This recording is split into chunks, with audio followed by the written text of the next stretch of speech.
teams that kind of stumble to the finish line. Yeah, not like a typical 7th game. That Rozier's going to have a monster game tonight if they're going to have a chance to win. Yeah, he's going to have to play well.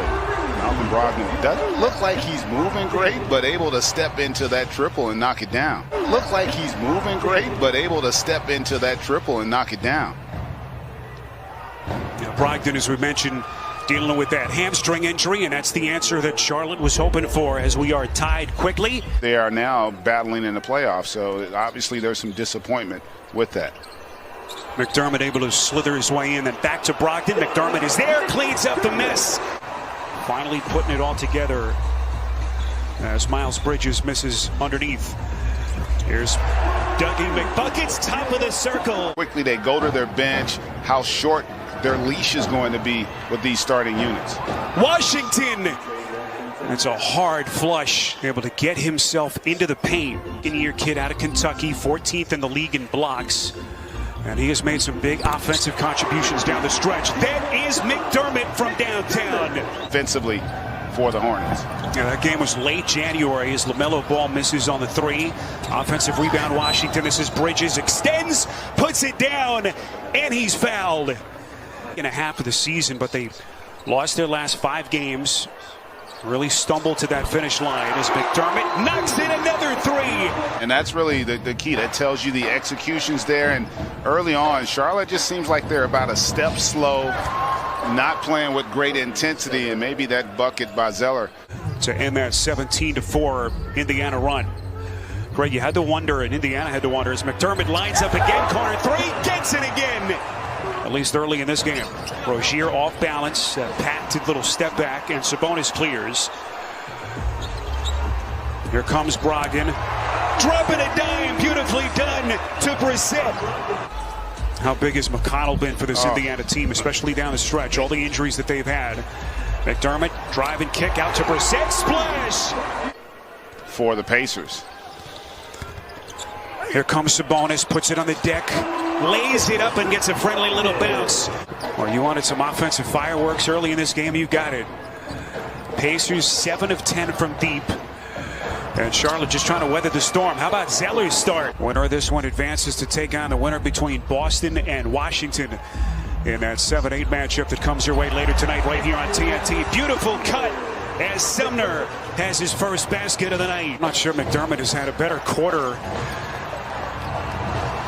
Certainly not this season, maybe in his career, on that beautiful assist. 3 to shoot as Graham has to fire and sticks it. That layup in transition. 2 seconds off the inbound. Sumner's shot puts it down. Finished their regular season. Their spirits were high, GA. They said, look, no one expected us to be here to begin with. As McConnell again able to get into the paint, and that has been a theme for Indiana. Charlotte finally getting some interior defense. What a play by McDaniels. Pacers keep it alive. Holiday, the drive and kick. Sumner, corner 3, buries another triple. It is surprising, partner, and a lot of it is also inexperience. Because it is a different game, and you see Charlotte finally get something easy there. It's the wrong approach in an elimination game. Keelan Martin missing on the 3, and here comes Rozier extending to the cup. The ball in his hands. 3-point shot by Malik Monk. His first offering of the night won't go. Look at Martin going left hand. A defensive stand by Batadze. And then Indiana coughs it up at the other end. No one home for Malik Monk. Can Charlotte make a push before the end of the half? Monk backdoor. Bridges cocking it back. Just hasn't quite had his timing so far in this opening half. Yeah, they've done. That's the one thing they have done, Charlotte, defensively, is contain Sabonis, and that's a welcome sight there. Malik Monk. Just such a unique skill set. Turn back. Look at Bridges inside for Charlotte. And then at the other end, it's Monk. Washington underneath, kicks out to Monk. Shot clock at 5. Monk, the little Euro step. Beautiful dime to Zeller. And that was a beautiful play there by Monk. Showed great patience, waited for the defender to commit, and delivered a beauty for Zeller. Here comes McDermott putting it on the deck. Monk You got Ball, you got Washington. They got a lot of guys that haven't played in the postseason basketball, and it's a different game. And they just have not made the adjustment, and the Pacers are making them pay. Sabonis got a hand on it, comes up with the theft. Oh, this was not the close to the half that the Hornets were hoping for. Beautiful pass to Zeller. Moving forward without one of their key guys. But so far, they have been dominant against Charlotte, and they pick up where they left off. O'Shea Brissett. At the start of the third quarter, there's no way I could believe that. Little pick and roll action, and finally Sabonis able to get to the bottom of the. If you're Charlotte right now, over this next 3-minute stretch, you just got to get a rhythm offensively and allow yourself a chance a little bit before the tip. You do get Brogdon back, and boy, the Pacers have come out here and just been electric on both ends. In command with a 25-point lead. Here's Sabonis, backs down against Washington, a little lean-in step back, and he gets the friendly bounce again. The other thing they did really well with him, they were terrific in crunch time. And Sabonis, strong move there for the finish. They were terrific in crunch time. Sabonis, strong move there for the finish. But that was the other thing that was impressive. They had done such a good job because of the defense, forcing some turnovers and getting out in transition. Zeller and Rozier have scored all of Charlotte's points, all 15 in this third quarter. It seems like you can say that for just about everyone who's put the uniform on for Indiana. Here's Brissett again from deep. It's target practice. Have just dug themselves a hole from which I'm not sure you can recover.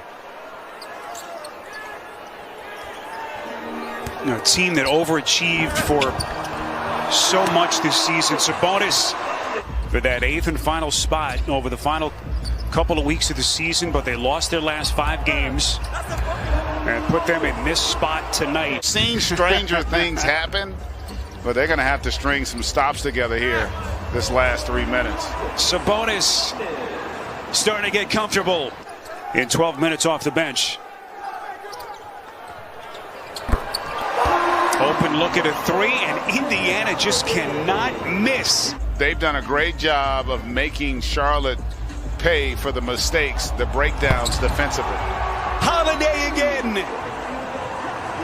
Really on both ends. 4th basket of the night for Miles Bridges. He's got 9 points. Here comes McConnell, and they are just teeing off. Pacers shooting at a 59% clip. 3-pointer by Bridges. It's an incredible stat, and you know, he didn't have it going offensively, but his passing and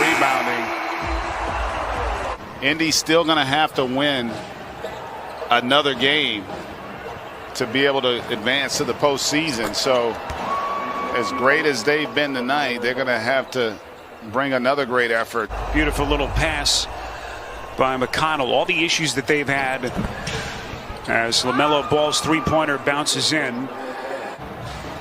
Here's McDaniels.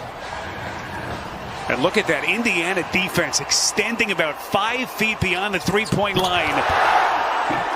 At the prospect of some of these matchups over the next couple of days. Off balance flick at the rim won't go. It is Bataze. He's definitely had a much better finish to the game than he did start. T.J. McConnell, and they're going to count the basket. Because they're not going to allow him to play anymore in this game. It's about the only thing that hasn't gone right for Indiana. And you know what? Based on how things have been going, you would expect Washington to have a great chance to get this win on the road.